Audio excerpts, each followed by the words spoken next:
দৈনিক রূপালী বাংলাদেশের 1 বছর পূর্তি হতে যাচ্ছে।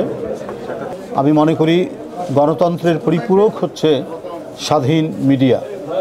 স্বাধীন গণমাধ্যমের উপরেই গণতন্ত্র শক্তিশালী হয় এবং গণতন্ত্রকে মজবুত করে সামনের দিকে এগিয়ে নিয়ে যাওয়ার জন্য গণমাধ্যমের বিরাট ভূমিকা থাকে। সেই ভূমিকা অত্যন্ত আন্তরিকতার সাথে পালন করবে দৈনিক রূপালী বাংলাদেশ, এটা আমি দৃঢ়ভাবে বিশ্বাস করি। দৈনিক রূপালী বাংলাদেশের সার্বিক সাফল্য কামনা করছি এবং তাদের 1 বছর পূর্তি উপলক্ষে দৈনিক রূপালী বাংলাদেশের সম্পাদক থেকে শুরু করে এই পরিবারের সকল সদস্যকে আমি আন্তরিক প্রীতি জানাচ্ছি এবং শুভেচ্ছা জানাচ্ছি। দৈনিক রূপালী বাংলাদেশ, মুক্ত চিন্তার দুরন্ত প্রকাশ।